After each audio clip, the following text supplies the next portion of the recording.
Jadi gimana nih hari-hari esok? Hari-hari esok adalah Milik Danantara. iya, antara sumber daya Karena ini Indonesia. tahun depan akan dimulai ekspor satu pintu kan. Satu pintu ekspor ini tunggal. Tunggal. Sebetulnya secara substansi ide itu bagus sih. Yang munculan Ide itu bagus untuk menguatkan kebocoran-kebocoran. Kan presiden kan mana-mana kan pidatonya kebocor-bocor kan. ya dari awal Dari kampanye. awal. Dan apalagi ini situasi geopolitik ya. Ekspor. Tapi ekspor itu juga bukan cuma, tapi maksudnya bahan-bahan yang strategis. Yang Babe Ali ini udah 30 tahun jualan di Salemba. Hampir sama kayak Pak Harto juga. Sampai sama kayak Pak. Cuma nggak punya kroni ya. Ya, nggak ada kroni dia. Sendiri nih. Jadi kita sambil ini aja ya, sarapan gado-gado. Gado-gado. Obrolannya pun gado-gado ini. Oh, Mantap. mantap. Iya, kan Pak, kita lihat dari yang kita bicarakan kemarin kan lihat Situ aja. presiden kan bagus Pak Ibe. Iya, iya, iya. Ada yang di masalah ekonomi makronya. Ekonomi makro, mikro juga misalnya ketika kekurangan gizi itu Diperhatikan oleh negara. MBG, mau sekolah gratis, Oh, itu ya. ada apa namanya Sekolah rakyat. sekolah rakyat. Nah, untuk mengatasi kebocoran ekspor itu dibikinlah badan baru, Bahan ekspor ini. badan ekspor ini. Tapi kita perlu belajar dari sejarah lagi.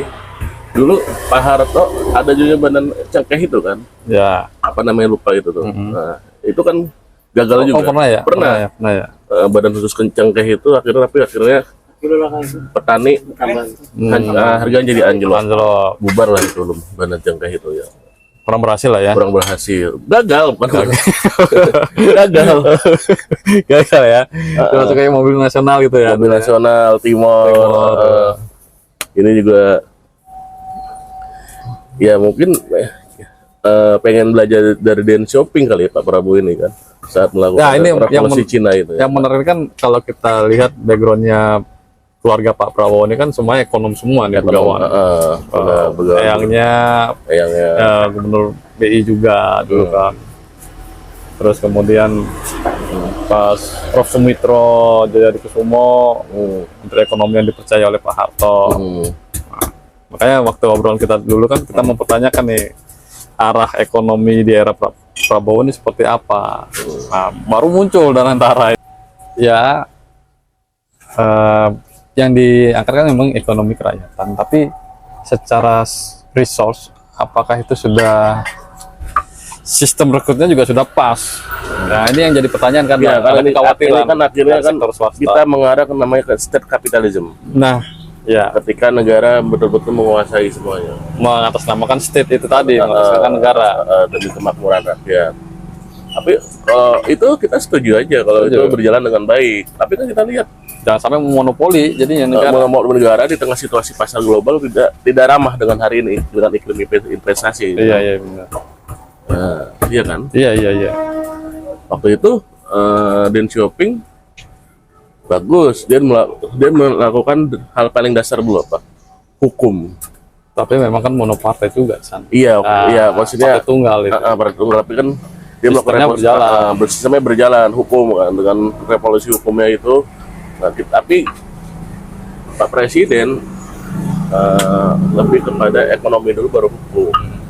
Tapi bagus juga kayak dia malah adanya Satgas PKH itu membangun harus Satgas PKH itu kan yang apa tiap hari ada aja yang pamer uang triliunan itu, tapi siapa yang ditangkap belum tahu juga kan. Oh, ini dari mana gitu ya? Dari mana nggak tahu dulu.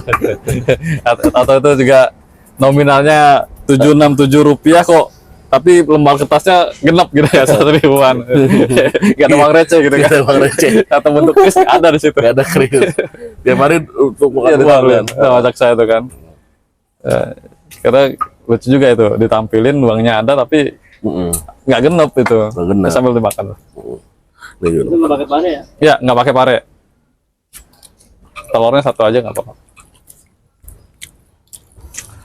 Kalau itu kita ngomong paket kebijakan yang ditawarin oleh Pak Prabowo ya, yang sangat disayangkan kan ini kesannya agak sedikit mendadak sepertinya.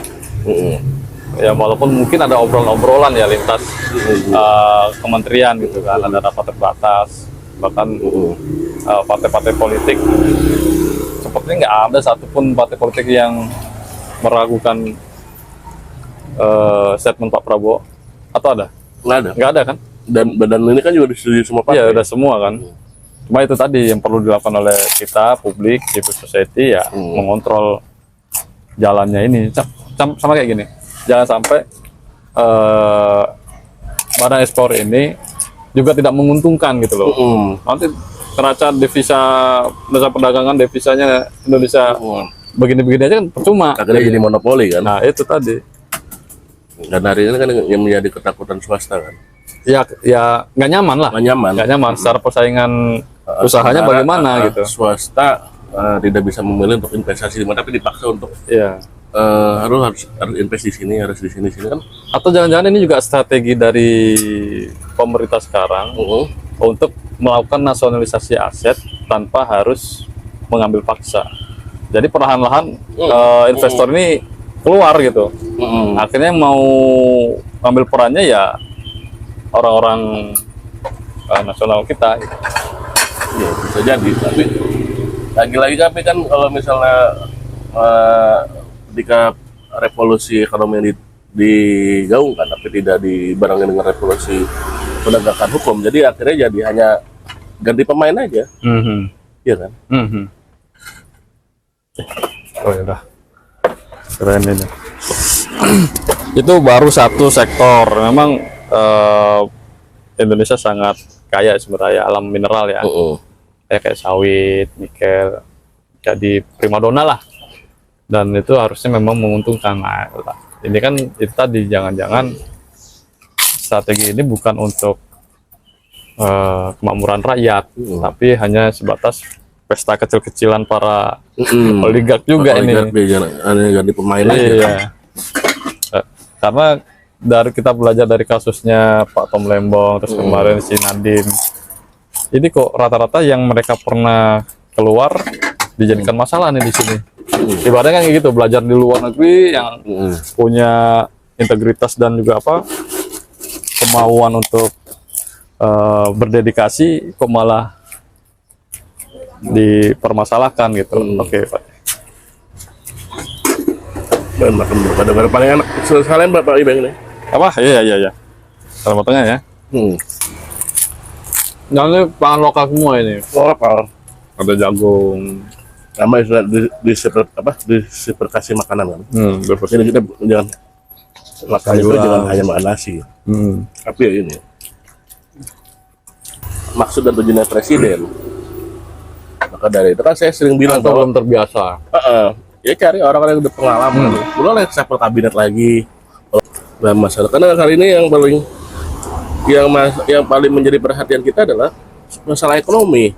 Sementara menjelang 2 tahun pemerintahan Pak Prabowo, kita belum bisa bangkit dari masalah krisis ekonomi ini kan. Kemarin saya bilang kan bahwa semacam dejavu. Ya. Nah, kemarin ada akademisi yang lainnya juga berkata sama bahwa tanda-tanda krisis sudah mulai ada. Termasuk ya. Kemarin Rektor Paramadina ya. Rektor Paramadina betul. Membaca situasi sekarang ini haluan negara. Ini lagi-lagi nih soal state capitalism itu tadi. Kalau memang mau negara ambil alih atau negara yang lebih diperkuat, ada kelemahan di situ. Bahwa tidak ada haluan negara sekarang. Nah, jangan sampai ini kan cuma program Pak Presiden doang. Khawatirannya kalau nggak stabil, ya itu tadi terciptanya stabilitas, investor kabur, lapangan kerja gimana kan gitu. Jadi sekarang banyak perusahaan yang tutup kok. Sepanjang 2004-2025 ini udah banyak. Sekarang 2026 di menjelang kuartal kedua ini di PHK juga. Di PHK banyak. Makanya kan Ada yang bilang lebih dulu mana 19 juta lapangan kerja apa 19.000 dolar. Ya udah makin ini ya. Ekonomi tak terbendung. Akhirnya yang jadi ya kena dampaknya ya masyarakat kecil, kerja informal, para pedagang. Nah, sementara pada pemasukan tidak pasti dari berdagang, tapi dengan situasi ekonomi hari ini otomatis kan menurunkan daya beli masyarakat.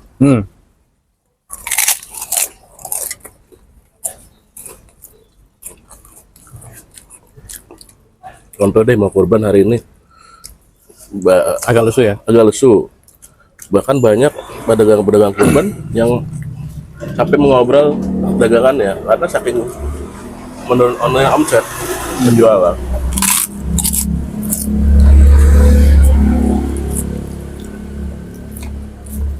Jadi pedagang juga nggak happy gitu ya. Nggak happy.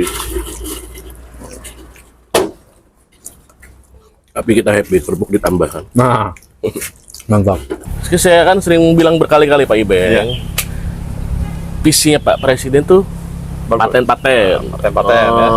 besar semua, apa heroik lah. Patriotik. Tapi realitanya kan sulit banget ini. Realitasnya ya.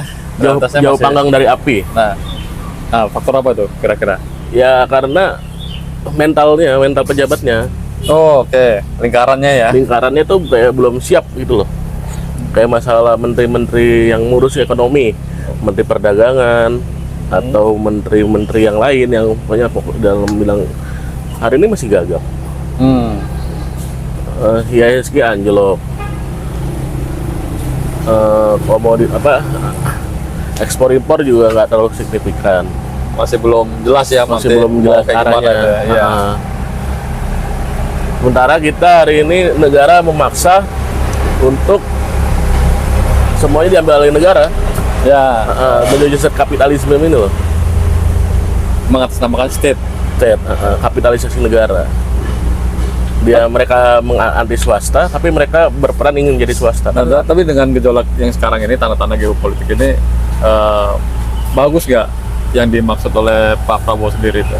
Tapi Gagasannya. ya situasinya tidak memungkinkan di saat ekonomi dunia sedang lemah, kita memaksa untuk seperti ini. Jadi perlu hati-hati juga. Perlu hati-hati, jangan sampai kita ini menjadi masa menuju kebangkrutan nasional. Ya, jangan sampai ini cuma jadi trial error lagi gitu. Kayak error lagi. Sementara ya mau sampai kapan gitu kan? Mau sampai kapan ini? Melenting atau melesatnya ini kan? Pilihannya kita ini mau jadi cacing apa jadi naga? Dan jangan jadi cacing terus kan? Cacing yang ini. Ya kalau dulu kan kita macan Asia lah. Macan Asia. Atau ini sekarang kuda. Lari cepat terus. Saking jenuhnya masyarakat, kritik sekarang tuh dibuat parodi. Oh ya. Pak Ibeng tahu nggak? Yang apa tuh? Buah apa yang paling manis? Ini udah bukan kalangan elit yang ngerti politik akhirnya. Jadi mungkin nanti lagu itu jadi lagu jingle anak TK. Balik lagi nanti, buah apa yang paling manis? Kalau sekarang ditanya, semua pada jawab buah lil gitu. Ya, seru sih memang seru. Cuman akhirnya kan nggak substantif bahwa ada kegentingan. Ya saking jenuhnya masyarakat ya cari hiburan ya gitu. Hiburan yang ya buat Kita lihat, kita perhatikan di pinggir-pinggir jalan tuh udah sekarang banyak masyarakat yang udah jenuh banyak. Kita misalnya merasakan naik taksi online, naik ojek ya. Rata-rata curhatnya masalah ekonomi semua. Tidak stabil, tidak ada kepastian, penghasilan menurun. Sementara mayoritas masyarakat kita bergerak di sektor informal. Nah, sektor informal kan dibutuhkan ekosistem ekonomi yang bagus. Iya benar. Mengakar ya. Nah, tapi ketika pendapatan masyarakat menurun, akhirnya kan banyak masyarakat yang menahan untuk tidak berbelanja, tidak makan di pinggir jalan. ya perputarannya pun Perputaran nggak ada pun. Iya, nggak baik ya ekosistemnya. Ya jangan sampai ntar semua kebijakan yang dilakukan ini hanya sekedar ABS dan juga yang kaya makin kaya kan gitu. Harapannya kan kalau bisa nih ekonomi merata ini dan pertumbuhan ekonomi itu nyata gitu kan. Pemberdayaan masyarakat gitu. Tapi dari soal itu tadi, soal kayak kampanyenya para politisi ini kan sebetulnya itu juga jadi kayak warning. Ini yang pemangku kebijakannya ngapain nih? Kok malah seneng juga dia dibuat kayak gitu kan? Ibaratnya. Ya heroik semua lah programnya itu ya bagus, tapi masih jauh. Tapi masih ada nggak peluang misalnya? Kayak misalnya statement Mendes. Oh, benar, oke. Kalau Kopdar itu jalan, Alfamart Indomaret harus tutup. Itu apa nggak bergetar itu? Iya. Banyak banget jutaan masyarakat kita yang jadi bekerja di sana. Padahal kan banyak juga teman-teman kita lah ya yang kuliah itu juga sambil nyambi ke ngasir gitu kan. Itu kan memberikan satu harapan sebenarnya dari sana. Seenggaknya kan dia pulang ke rumah itu ya udah nggak kosongan lah ibaratnya kan gitu kan. Dan juga bisa sambil lanjut kuliah. Negara mau menertibkan swasta, tapi sementara swasta sudah membangun ekosistem bisnis yang sangat luar biasa dan lebih berkontribusi terhadap ekonomi masyarakat. Dan sudah terukur lah ya. Sudah terukur pertumbuhannya itu. Misal kalau ya kayak ini salah satu orang ngerokoknya itu, terus dia sakit ada rumah sakitnya itu, mau minjam duit di bank itu kan jadi udah, terus mau beli minyak di situ juga, jadi di ekosistem loh itu mengakar. Kira-kira negara mau ngambil alih ini secara kemampuan bisa apa enggak gitu? Ini sama kayak yang kemarin obrolan fiskal di daerah ya. Di daerah sendiri anggaran dipangkas. Sementara gimana nih masyarakat di daerah juga mau cari peluang kerja, mau bertumbuh, perputaran uang nggak ada.